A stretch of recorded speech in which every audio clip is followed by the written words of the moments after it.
მას ასე ვიწყებთ ნაწილს, რომელიც უყვარს ჩვენს მაყურებლებს, რადგანაც გვაქვს საშუალება, რომ კონკრეტულად მათი ინტერესი, მათი კითხვა დავაკმაყოფილოთ ჩვენს ეთერში და გავცეთ პასუხები და ამ რუბრიკას გვია კითხე ექიპს. რას გვეკითხება ჩვენი მაყურებელი? მოდით ნახოთ რა აწუხებს მას. გამარჯობა. გთხოვთ გვირჩიოთ ამ სეზონზე დიაბეტის დროს რომელი ხილია კარგი და რომელი არა. კითხვა არის ძალიან კარგი, ასე ვფიქრობ. მე მგონი ყველასათვის კარგი იქნება და შეგვიძლია თუ არა უპასუხოთ ჩვენს მაყურებელს პირადად და კონკრეტულად. რა თქმა უნდა, თიკა. ისე ამ კითხვას მე დაუმატებ საყოველთაო კითხვას, რა რაოდენობის ხილი არის კარგი ზოგადად ყველა ჯანმრთელობისთვის დღის განმავლობაში? ზოგადად ნუტრიციოლოგები გვირჩევენ თიკა, რომ დღე-ღამის განმავლობაში, განსაკუთრებით ამ სეზონზე, 2 ჯამი საშუალო ჯამზეა საუბარი, ან ხილი უნდა მივირთვათ. აი იქ რა ჯამები ისდევს დაახლოებით იმაზეა, ხო საუბარი? და არ არის ეს პატარა ჯამი, ვინ ჭამს? თქვენ ჭამთ ამ რაოდენ 2 ცალასაც თას? ნუ კი, როგორ არა? მართლა? სიამოვნებით. უპრობლემო. ყოჩა, ხო ესე იგი მე მოსამატებელი მაქვს, სამუშაო მქონი, ანუ მაქვს უფლება, კი არა პირიქით რეკომენდაცია მაქვს. ხო, თიკა, ანუ გარდა იმისა, რომ ეს ხილი არის სასარგებლო, ასევე არის გემრიელიც, ხო? და შესაბამისად ეს მისი გემრიელობა გამომდინარეობს მისი შაქრის შემცველობიდან, ანუ სითბოდან. ფრუქტოზა, ხო, ხილში არის მცენარე წარმოქმნის ფრუქტოზას. აი მაინც რომ ვიკითხო და უკვე ჩვენი მაყურებლის კითხვა ჩავთო, როგორ მოქმედებს ხილი შაქრის დონეზე სისხლში? თიკა, ამას ახლავე აგიხსნი. გადავალ მულაშთან. როდესაც ჩვენ ხილს მივირთვევთ, ორგანიზმი იღებს ფრუქტოზას. თუმცა ჩვენს უჯრედებს არ შეუძლიათ ფრუქტოზას ათვისება, როგორც ენერგია, შესაბამისად ამისთვის გამოიყოფა სპეციალური ფერმენტი, რომელიც გარდაქმნის ამ ფრუქტოზას გლუკოზად, იმიტომ რომ გლუკოზა არის მთავარი ენერგიის წყარო. ანუ ეხლა რო წარმოიდგინო, ჩვენ მივირთვით ფრუქტოზა, ჩავიდა კუჭში, იმუშავეს ფერმენტებმა და ეს ფრუქტოზა გარდაიქმნა გლუკოზად.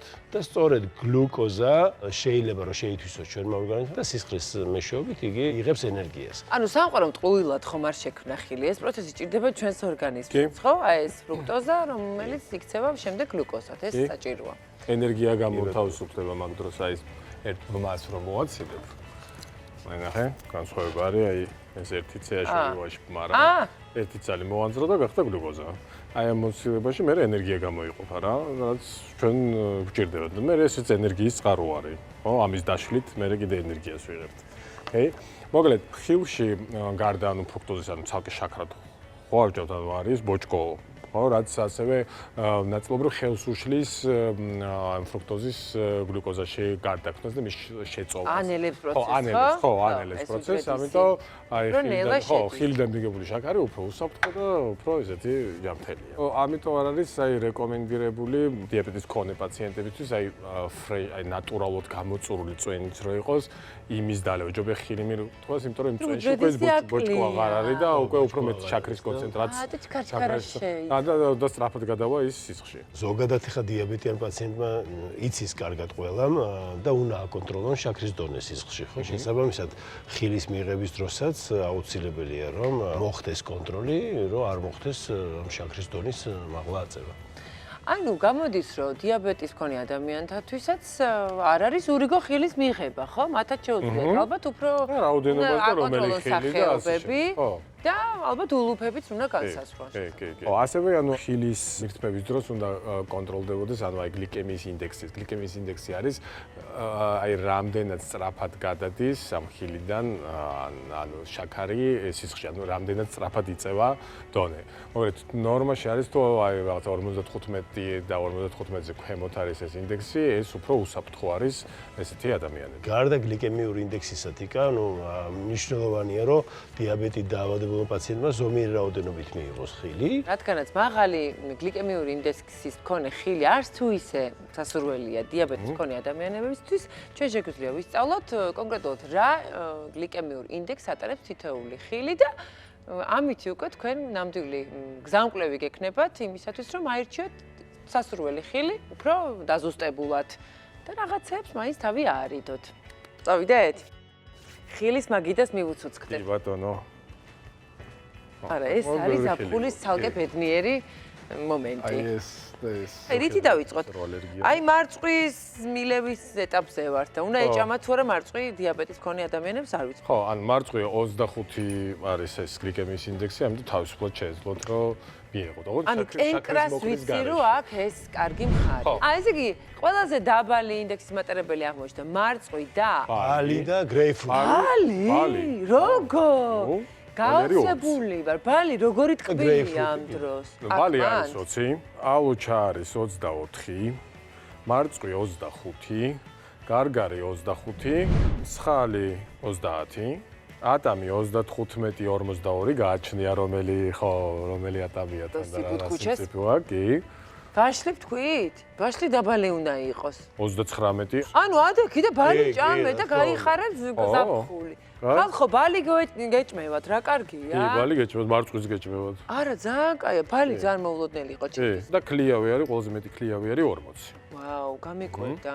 მე რომ ისე უბრალოდ ლოგიკურად მეფიქრე და სიტყვი რეცეპტორებით მე ვჭელა, ვიფიქრებდი რომ ვარს და ქლიავს აქვს ყველაზე მეტი შანსი იმისათვის რომ იყოს ნაკლებად მაზიანებელი დიაბეტის მქონე ადამიანები. ქლიავს არ ვთხოვდი, ვაშლზე. არა, რატო ქლიავი მომჟაოცარი და მაგიტომ? ხო, შეიძლება. და ვერასდროს ვერ ვიფიქრებდი რომ ბალი და მსხალი რომელიც მართლა ტკბილია როგორც წესი, ისინი უფრო მათ უფრო უნდა მიანიჭოს პრიორიტეტი შესაბამისი. ზაფხულის მსხალი უფრო მომჟაო და წყლიანი და რაღაც. ხო, მე შემოდგომაზე არ ვყავდი.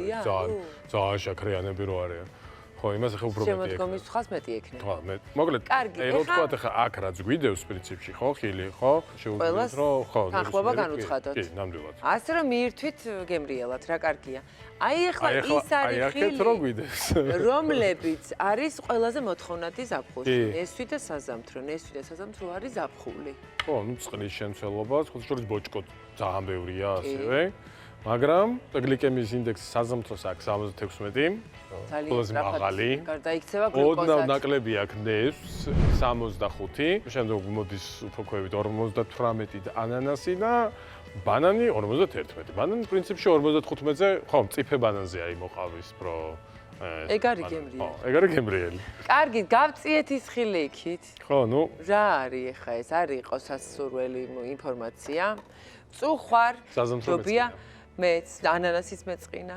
ნესვიც შარშანს ისეთი გემრიელი იყო, რომ საზამთრო საჯობა, ამიტომ ვერ გაიგებ. აი ესეთი უცნაურია სამყარო.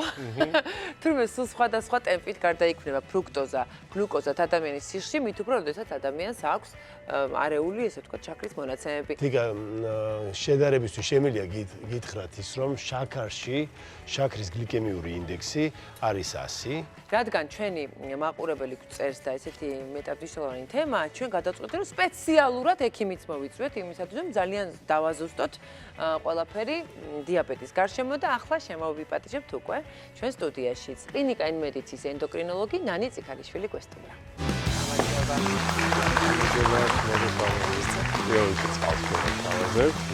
წყალითის და შეგახსენებთ, რომ დღეს შესასრულია 2-დან 2.5 ლიტრამდე წყლის. ნამდვილად გითხრებით. ქალბატონანი, დიაბეტი ალბათ პირდაპირ არის დაკავშირებული კვების რეჟიმთან, ხო? ამიტომაც არის ძალიან მნიშვნელოვანი საკვები პროდუქტები, რომელიც იქნება დიაბეტის მქონე რაციონში და ასევე ალბათ ეს ჭამის დროები გაკონტროლებული და ასევე ხილიც, ხო, მათ შორის. რა თქმა უნდა. ნებისმიერი ტიპის დიაბეტის მკურნალობა იწყება ცხოვრების რეჟიმის მოწესრიგებით და ჯანსაღი კვების შეთავაზებით პაციენტისადმი. ეს ჯანსაღი კვება გულისხმობს, რომ მიიღოს რაღაც გარკვეული თანაფარდობით ნახშირწყლები, ცხიმები, ცილები და ამაში რა თქმა უნდა შედის ხილიც. ხილის მიღება სასურველია, იქედა გამომდინარე, რომ ხილი შეიცავს მინერალებს, ვიტამინებს და უჯრედის, რომელიც განსაკუთრებით სასარგებლოა, თქვენ უკვე აღნიშნეთ, ეს უჯრედისი ხელს უშლის ნაწლავებში ფრუქტოზიდან გლუკოზის გარდაქმნას და გლუკოზის შეწოვას. ამიტომ სასარგებლოა, მაგრამ ყველა ხილს შეიძლება ჯანმრთელმა ადამიანმა მიიღოს, მაგრამ დიაბეტიანისთვის ყველა ხილის მიღება არ არის სასურველი. და ეს დაეთანხმეთ ჩვენს დავეთანხმე, იმიტომ რომ თქვენ ძალიან კარგად წარმოადგენთ ეს ყველაფერი. გლიკემიური ინდექსია დამოკიდებული, ანუ რამდენად რამდენად სწრაფად და რამდენად მაღლა წევს ხილი, როდესაც პაციენტი ამას მიიღებს. ამიტომ სასურველია 55-ზე ქვემოთ, რომელიც არის აი ეს ხილი მიიღოს პაციენტმა, ნაკლებად 55-დან 75-მდე და შემდეგ, რომელსაც მაღალი გლიკემიური ინდექსი აქვს, ეს ხილი დიაბეტიანმა არ უნდა მიიღოს, განსაკუთრებით მეორე ტიპზე აქვს საუბარი. ხილის მიღების ჯერადობასთან დაკავშირებით არის რამოდენიმე ვარიანტი. შეიძლება ეს მივიღოთ საუზმეს და სადილს შორის და სადილს და ვახშამ შორის, როგორც წახემსება. ასევე შეიძლება გააყოლოს საკვებსაც, ოღონდ მცირე რაოდენობით, მნიშვნელოვანია ხილის რაოდენობა. იმიტომ რომ რაც არ უნდა დაბალი ინდექსი ქონდეს, თუ დიდი რაოდენობით მიიღებს ჩვენ ხილს, აუცილებლად ის აწევს შაქარს სისხლში. ამიტომ აი საშუალოდ ეხა რო გითხრათ, მარტივად და გასაგებად შეიძლება უთხრათ, რომ აი კენკორნები რაც ხელის გულზე დაეტევა, ვთქვათ. და მაგალითად ხელის გულზე უნდა დაატიოთ. აი მაგალითად მარწყვი 3/4 ჭიქა 200 გრამიანზეა საუბარი. 3 ცალია 2 არ არის. 7 ყოფილა, 7 ცალი. ეს შეუძლია დღეში 4-ჯერ მიიღოს. ანუ ხო, ნამდვილად არ არის. ნორმალურია. ასევე შეიძლება მაგალითად მოცხარი ნახევარი ჭიქა, მოცვი ნახევარი ჭიქა, დაახლოებით თითო ვაშლი, თითო მსხალი. თუმცა ისეთი ხილი, როგორც თქვენ ახსენეთ, ეხა ნესვის აზამდრო, როდესაც მაღალია გლიკემიური, ეს ხო ნაკლებად და საერთოდ არ უნდა მიიღოს ისეთი ხილი, რომელიც 75-ზე მეტია. ასეთია მაგალითად ყურძენი, ლეღვი, კარალიოკი, ხურმა, თუთა. აქვს მნიშვნელობა აგრეთვე დამწიფების ხარისხს. იმიტომ რომ როცა უკვე ჩამწიფებულია და ძალიან ტკბილია, ის წევს უკვე შაქარს ზემოთ. ამიტომ უნდა ვეცადოთ, რომ საშუალოდ მწიფე ხილი მივიღოთ. შეიძლება უნდოდეს ვინმეს, რომ თქვათ რაღაც ხილი მიიღოს და არ იცის მისი გლიკემიური ინდექსი და არ არის მითითებული და ვერ მოიძიებს, ხო? განსაკუთრებით პირველი ტიპის დიაბეტიანებს შეუძლიათ ესეთი ექსპერიმენტი ჩაატარონ, რომ 130-ზე ქვემოთ უნდა იყოს შაქარი, მიიღონ ახლა ეს ხილი და თქვათ 2 საათში გასწამოთ და ნახა როგორ აწევს. თვითონაც უკვე შეუძლიათ ამის განსაზღვრა. რისკ ჯგუფებზე ვისაუბროთ, აი დიაბეტის განვითარების დიაბეტის განვითარება ბოლო წლებში კატასტროფულად იზრდება და აი 2022 წლის მონაცემით მსოფლიოში 530 მილიონი ადამიანი დაავადებული, დაახლოებით 10%. იზრდება როგორც პირველი ტიპის, ასევე მეორე ტიპის, მაგრამ მეორე ტიპის უფრო მეტად. იმიტომ რომ ერთ-ერთი რისკ ჯგუფი არის ჭარბი წონა და თანამედროვე სამყაროში ტექნოლოგიების განვითარების ფონზე ადამიანის ცხოვრება ხდება ადინამიური, ძირითადად საოფისე სამუშაოები, ფეხით გადაადგილება არ ხდება, ურბანიზაციაც სოფლიდანაც ქალაქში, ნაკლები ფიზიკური აქტივობა, ეს ყველაფერი მოქმედებს აი ამ რაოდენობის ზრდასთან. ადამიანებს, რომელთაც აქვთ გენეტიკური განწყობა შაქრიანი დიაბეტის მიმართ, ოჯახური ფორმებიც არსებობს დიაბეტის. აი მათ აქვთ ძალიან დიდი რისკი. ასევე მსუქან ადამიანებს, ჭარბი წონის მქონე ადამიანებს, განსაკუთრებით აბდომინალური სიმსუქნის დროს, როდესაც მუცლის გაშემოწირებულობა არის დიდი. აქვთ ადამიანებს ახლა შემინიშთოს ესეთ საბავშვო ასაკში ხშირად არის ეს აბდომინალური, თითქოს ყველგან დანარჩენ ზონებში არის სტანდარტული და უცებ აბდომინალური ზონა არის.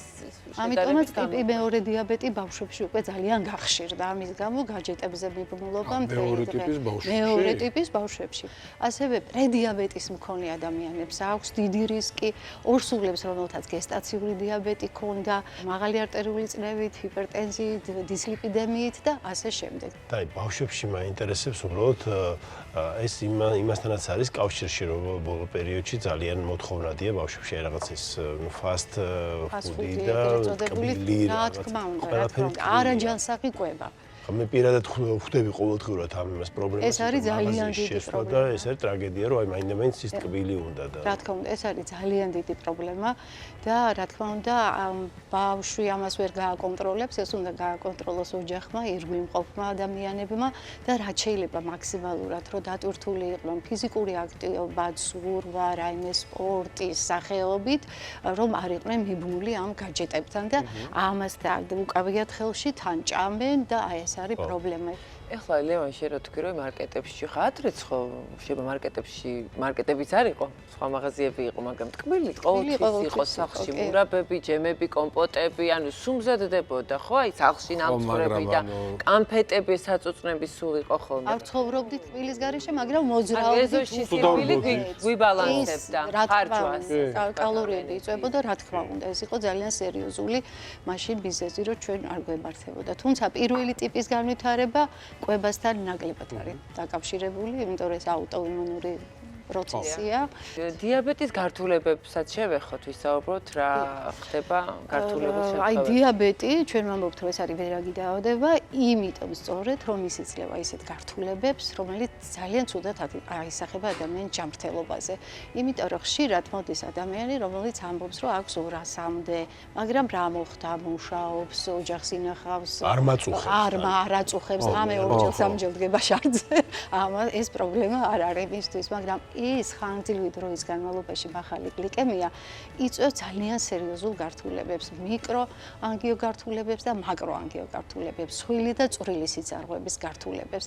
აი მსხვილი სიძარღვების გართულებების შედეგია ინფარქტები, ინსულტები, ანგიოპათიები, სიძარღვების, ასე ხოლო წვრილი სიძარღვების ეს არის მაგალითად თირკმლის დაავადებები, ასევე წვრილი სიძარღვების დაზიანების შედეგად თვალის მხრივ დაზიანება, ეს არის რეტინოპათია, რომელიც აზიანებს თვალის ბადურას, რომელიც ჩვენ მხედველობას განსაზღვრავს ფაქტიურად. და იქაც სისხლჩაქცევების შედეგად შეიძლება ადამიანი მივიდებს აბსოლუტურ სიმბრმავემდე. მნიშვნელოვანია ნეიროპათიული გართულებები, როდესაც ეს წვრილი სიძარღვები, ასევე თვითონ ნეირონის ბოჭკოების გარსის დაზიანება და ვითარდება ნეიროპათია, განსაკუთრებით ფეხებზე, ზემოყიდურებზე და პაციენტები ძალიან ხშირად უჩივიან ხოლმე აი დაბუჟებას, წვას, გაცხელებას ხამით. კი და აი ამ ყველა ამ გართულების შედეგად შეიძლება განვითარდეს ისეთი რთული გართულები, როგორც არის დიაბეტური ტერფი. იცვლება ტერფის ფორმა, შეფერილობა, კანის სქელდება, აქერცვლა, გამოშრობა და რაც ყველაზე მნიშვნელოვანია, ვითარდება წყლულები, ნეკროზი და 50%-ში შეიძლება აი ასეთ ფეხს დაჭერდეს ამპუტაცია. და მაგ შემთხვევაშიც გეტყვით ძალიან რთული არის ამ პაციენტებს მე ეგზოპროთეზის მორგება, იმიტომ რომ ის კანი და ის ანუ დაზიანებულია და მე ამპუტირებულზე იქ ჩდება წყლული და მე რეამპუტაცია და მოკლედ ჯობია რომ გლიკოზის დოდება გქონდეს. ხო, აი ერთადერთი აი ამის თავიდან აცილება და პრევენცია არის ვიყოთ ძალიან ყურადღებით, რომ შაქარი იყოს ყოველთვის ნორმაში და ამისთვის ყველაზე მნიშვნელოვანი პირველ რიგში და ყველა ასე გზამკვლევები ასე რომ ვთქვათ გაიდლაინები იწყება იმით, რომ ცხოვრების რეჟიმის მოწესრიგება, დიეტა, ჯანსაღი კვება და ამის შემდეგ იწყება ვთქვათ მედიკამენტოზური მკურნალობა. და ჰიპერგლიკემია ნიშნავს ესე იგი ტერმინია იმისთვის, როდესაც მიუხედავია ეს შაქრის პარამეტრები, ხო? რა თქმა უნდა, როდესაც მაღალია ძალიან შაქრები. ჰიპერგლიკემია ერთჯერადად და თუნდაც რამოდენიმე ხნის განმავლობაში საშიშ მდგომარეობას არ იძლევა, მაგრამ როცა ხანგრძლივად არის, როცა ძალიან მაღალია, ამ დროს ორგანიზმი შიმშილობს, ვიცით, გლუკოზა არ შედის უჯრედში და ის იწყებს სხვა ენერგეტიკული მასალის მოძიებას, მაგალითად ცხიმების და ამ ცხიმების გადამუშავების პროდუქტია კეტოსხეულები, რომელიც ორგანიზმში გროვდება, გამოიყოფა კიდევაც შართან, მისი სუნით ჩვენ როცა კეტოაციდოზური კომა ირგვლივ მყოფებმაც აი აცეტონის სუნი შეგრძნება და შეიძლება განვითარდეს კეტოაციდოზური კომა, რომელიც არის საფრთხე უკვე სიცოცხლისთვის და აი ასეთ ადამიანებს ჭირდებათ უკვე რეანიმაციულ ან ემერჯენსის გაყოფილებაში დახმარება, სპეციალური მკურნალობა და რა თქმა უნდა არ არის სასურველი აქამდე მივიყვანოთ მდგომარეობა. მაგრამ რა თქმა უნდა პაციენტმა უნდა გააკონტროლოს, აი როგორც თქვით თქვენ, რომ იწყება პირადად მისი ცხოვრების წესის ცვლილებით, ეს ასეც უნდა დაიწყოს ნამდვილად და შემდეგ აირიდოს თავიდან სწორედ ის გართულებები დიაბეტისა, რომელსაც ვსაუბრობდით ჩვენს დღევანდელ ამ პირველ ნაწილში და რაც მთავარია, რაღაცნაირად მიხარია, რომ იმ ხილის ჩამონათვალი მივაწოდეთ ჩვენს მაყურებლებს. თუ კი ასეთი საჭიროება გააქვთ ძვირფასო მაყურებლებო, რომელიც გაგაკონტროლებინებს თქვენ გლიკემიურ ინდექსს სხვა აპარატების გარეშე. გეცოდინებათ, რომ თქვენთვის მისაღებია ეს კონკრეტული ხილი. ჩვენს მაყურებელს მადლობა ამ შეკითხვისთვის, სწორედ თქვენ გახდით ინსპირაცია ჩვენი ამ თემაზე ზაუბრისა და ჩვენ სტუმარს კიდევ დიდი მადლობა. მადლობა თქვენ.